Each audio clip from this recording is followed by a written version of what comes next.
Olá! Por trás dos momentos de magia e emoção das manifestações esportivas, existe ciência, muita ciência. A educação física está cada vez mais organizada academicamente e já começa a ser identificada como motricidade humana ou cinesiologia. A aplicação da bioquímica e da biomecânica são exemplos da contribuição da ciência que se reflete no esporte de alto desempenho. Sem falar, é claro, nos avanços nas técnicas de treinamento e no desenvolvimento de novos equipamentos. Com a ajuda da ciência, o homem desafia constantemente seus próprios limites, tendo possibilidade de bater recordes, superar desafios. Algumas vezes usando novas substâncias, o que é proibido, e acaba motivando cientistas a criarem métodos cada vez mais eficazes para barrar o uso do doping. Afinal, esporte é saúde. E esse é o jogo de hoje. No lugar dos atletas, craques da ciência. Vamos conhecer nosso time de especialistas. Francisco Radler, professor titular do Instituto de Química da Universidade Federal do Rio de Janeiro, bacharel em Química, pós-doutor em Síntese Orgânica e Geoquímica Molecular, é benemérito da Confederação Brasileira de Futebol pela contribuição ao controle de doping no esporte. Coordena o Laboratório de Apoio ao Desenvolvimento Tecnológico, o LADETEC, da UFRJ, um dos 3 únicos laboratórios credenciados no Hemisfério Sul pelo Comitê Olímpico Internacional para análise de controle de dopagem no esporte. Luiz Cláudio Cameron, nutricionista, mestre e doutor em Química Biológica pela UFRJ, é o pesquisador responsável pelo Laboratório de Bioquímica de Proteínas da Universidade Federal do Estado do Rio de Janeiro, a Unirio, onde estuda as relações das células moleculares esqueléticas com os exercícios físicos. Também é consultor do Comitê Olímpico Brasileiro e responsável pelo Departamento de Bioquímica, Biologia Celular e Nutrição Esportiva do Laboratório Olímpico. Daniele Braga de Mello, graduada em Educação Física pela UFRJ, é mestre em Ciências da Motricidade Humana e doutora em Saúde Pública pela Fundação Oswaldo Cruz. Atualmente é professora da Escola de Educação Física do Exército, na área de Fisiologia do Exercício. Luiz Alberto Batista, também originário da Educação Física, tem mestrado em Educação pela Universidade Federal Fluminense e doutorado em Ciências do Desporto pela Universidade do Porto. É o coordenador do Laboratório de Biomecânica e Comportamento Motor da Universidade do Estado do Rio de Janeiro, a UERJ, onde é professor e pesquisador e orientador também do programa de pós-graduação em Ciências Médicas. Bem, para começar, a idade às vezes tem alguma vantagem. Eu vou lembrar a Daniele, que certamente talvez não tenha vivido esse período, que lá atrás, né, quase que século passado, mas a educação física era vista sempre com aqueles caras marombados que gostavam de exercício e não gostavam muito de estudar. Né? Tinha um certo preconceito, talvez a sua atividade, né, a Escola de Educação Física do Exército, tenha sido a única a escapar por conta daquela Copa de 70, que ela ajudou a preparar os jogadores para altitude, né? Coutinho, Parreira. Mas, em geral, esse preconceito. Como é que está isso hoje? Mudou bastante. A gente tinha antes um currículo que realmente era muito tecnicista, né? Que visava essa questão da prática do exercício, uma exacerbação até do movimento correto, né? Do gesto esportivo, do movimento esportivo. Só que, com o passar dos anos, a gente teve, além, né, de toda uma mudança do pensamento da sociedade como toda uma adaptação desses currículos.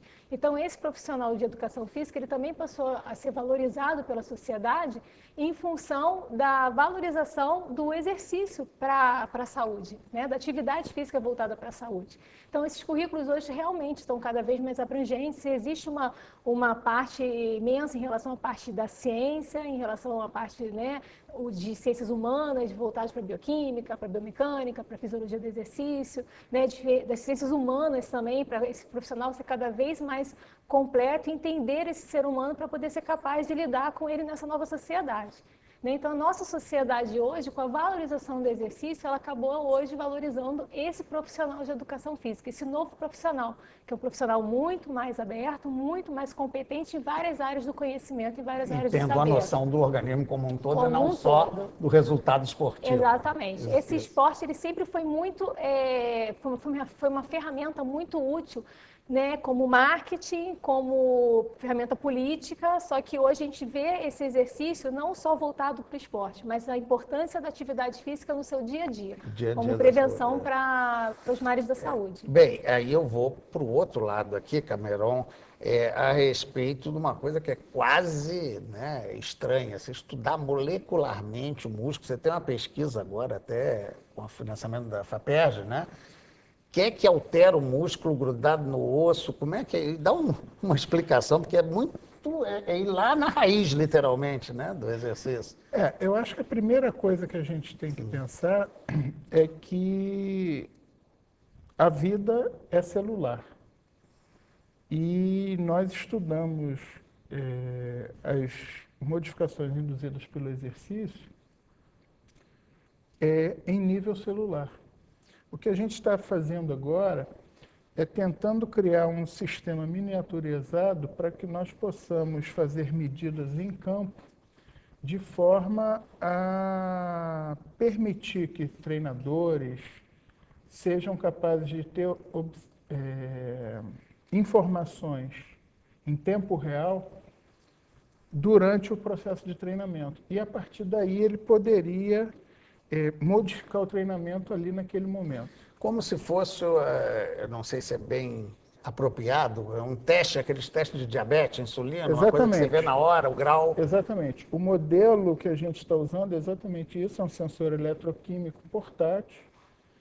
E nós hoje estamos escolhendo os alvos, os biomarcadores, como se costuma dizer, para colocar no sensor, colocar no sensor estacionário. Aquilo ali funciona com uma reação eletroquímica bastante fácil de ser medida, mas é basicamente isso, ou seja, é criar um sistema onde a gente possa dar uma informação em tempo real para o treinador. E essencialmente sobre o que está acontecendo com as questões musculares, no caso. Correto.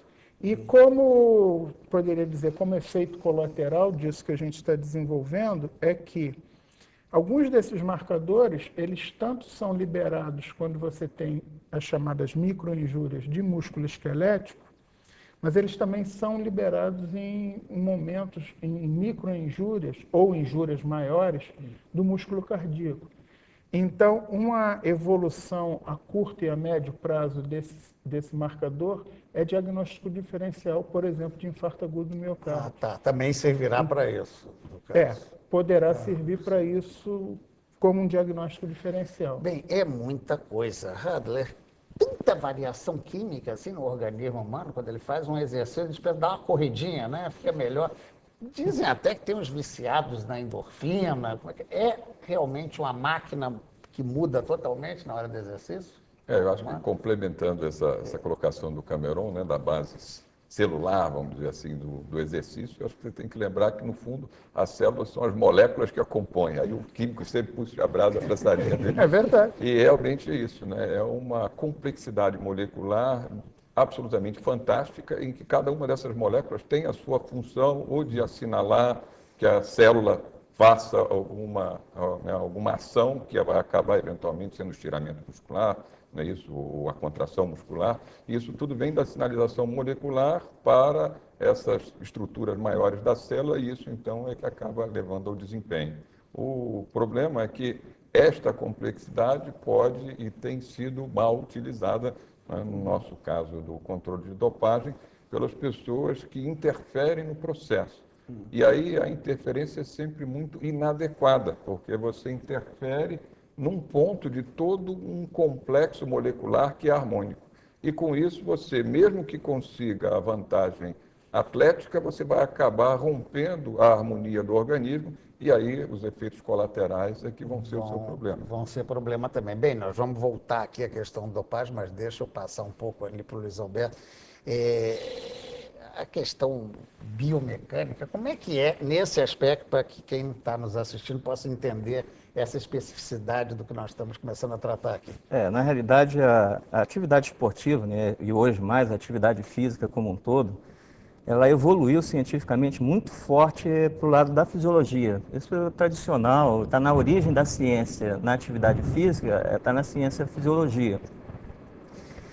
Mas atualmente a gente começa a entender a atividade física, seja ela esportiva, ou seja ela do dia a dia, como um elemento de maior complexidade. né? Então com fenômenos da bioquímica, com fenômenos de controle motor, neuromecânicos, enfim, uma gama enorme de influências. E a biomecânica, ela tem a visão da física em relação ao corpo humano, né? Um autor chamado Donskoy, um soviético, ele dizia o seguinte, que a biomecânica ela é a física aplicada ao corpo humano, só que a biologia determina os graus de liberdade que as leis da física podem ser utilizadas, né?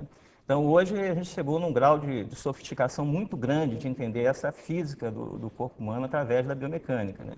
Por exemplo, hoje mecanismos como o professor Cameron relacionou agora de lesivos, nós sabemos que as causas macroscópicas deles são eventualmente mecânicas, né? Preponderante. Então, se nós entendemos também as causas mecânicas, a gente tem um Para outro ficar mais mecanismo. claro, Luiz, quer dizer, você está chamando causa mecânica a própria essência do movimento. A própria quer essência dizer, do movimento. Você poderia conseguir uma performance maior com aquele movimento, mas você passaria a ter um risco de dano maior. Sem dúvida, sempre, como o professor colocou, essa relação do exagero, né, e o atleta de alto rendimento ele está sempre próximo do exagero, né? A função dele está no limiar. Então, esse exagero ele também traz prejuízo, ele traz efeitos colaterais tanto bioquímicos quanto biomecânicos, mecânicos mesmo, físicos, né, no contato com o ambiente físico. Em última análise, vai arrebentar um músculo, vai arrebentar uma articulação, esse osso. tipo de... Nós tivemos um caso de um atleta chamado Stark, no Mundial, que não era nem tão importante, não era nem um Mundial, era um campeonato de atletismo em Nova York, que ele fez uma fratura exposta de tíbia, né, e no momento de recuperação do salto, e não no momento de contato. Quer dizer, provavelmente aí um desequilíbrio, né, e na época o controle antidoping não era tão bem feito, provavelmente um desequilíbrio músculo-esquelético fez com que o músculo tenha uma tendência, um metabolismo muito mais dinâmico do que o osso, evoluísse mais e isso fizesse um E aí, para a gente desequilíbrio. terminar esse pedacinho, eu vou pedir para o Cameron essa explicação. Você tratou exatamente desse negócio. Quer dizer, existe, eu li na pesquisa do Cameron, alguma coisa nesse sentido que tem um músculo que é o grudado no osso, é o que altera muito a questão, né? A gente está acostumado a ver bíceps, né, tríceps, falar dos músculos que bombam-se em academia, mas existe toda uma complexidade muscular grudada no osso. Eu acho que é interessante porque mesmo os bíceps, os tríceps, eles também estão grudados no osso, mas existem o que a gente chama de músculo postural. E cada movimento, ele exerce uma tração dependendo do músculo que você está utilizando. Então, é muito comum as pessoas fortalecerem determinados grupamentos musculares, normalmente os mais bonitos, os mais Que aparecem estéticos, mais. em detrimento de outros músculos tão importantes que são músculos posturais, o que acarreta muitas vezes, em função disso, lesões esqueléticas, como um desvio de coluna, esse tipo de evento. Bem, para a gente aprofundar o assunto, nós vamos antes dar um pequeno intervalo e voltamos já já com o nosso debate.